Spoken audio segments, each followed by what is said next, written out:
Bonjour, voici l'info CEMA TV en bref. Le service de la sécurité incendie et de la sécurité civile de la ville de Montmagny a été appelé en alarme générale ce mardi 29 octobre à 11h50 pour un incendie dans une dépendance à l'arrière de la résidence située au 455 boulevard Taché-Ouest à Montmagny. Le panache de fumée était d'ailleurs visible à plusieurs kilomètres du lieu de l'incendie. 25 pompiers des casernes de Montmagny et de Cap-Saint-Ignace ont répondu à l'appel général de la centrale 911, dont 2 sapeurs et le camion-citerne de la municipalité de Berthier-sur-Mer, appelés en entraide. Il s'agit d'un secteur rural, non desservi par le réseau d'aqueduc municipal. Contacté par CEMA TV Information, le directeur du service incendie Pierre Boucher nous a confirmé que le bâtiment principal n'a pas subi de dommages, le brasier ayant été contenu au pavillon estival et son contenu, qui sont une perte totale. L'appel a été mis sous contrôle rapidement. L'événement est présentement sous enquête, en recherche des causes et circonstances de l'incendie.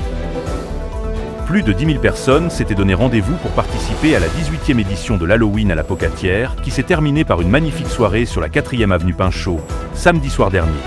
C'est mercredi le 23 octobre que les festivités ont débuté par la tournée des résidences pour aînés. Le lendemain, l'Office national du film présentait de courts-métrages, tandis que les plus courageux participaient, eux, à l'activité Laser Tag Galaxy, à la montagne du collège.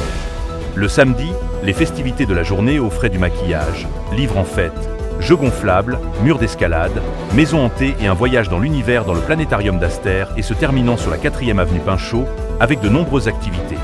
Une parade s'est mise en branle avec près de 25 chars allégoriques. Cette soirée s'est terminée par un spectacle pyrotechnique avec la montagne du collège en toile de fond.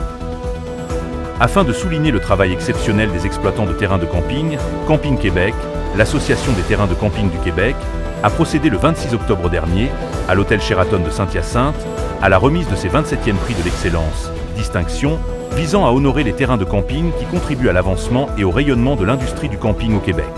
Parmi les lauréats, le camping des Aunais à Saint-Roch-des-Aulnay et le camping du Pont-Couvert, situé à Waterville, ont remporté une mention au titre de camping de l'année, Lucier 2024. C'est jeudi dernier que se déroulait une partie hors concours entre les joueurs de la Ligue Junior 3A et les Owls de Westfield State University de la NCAA au Amelia Park Ice Arena. L'équipe du circuit Fixby s'est inclinée par la marque de 10-2, mais, fait à noter, le seul représentant de l'Everest de la Côte du Sud, Sorin Tiba Showboy, a récolté un point dans la rencontre. Pour plus d'informations, visitez le cematv.ca ou suivez le fil Twitter X de CEMA TV.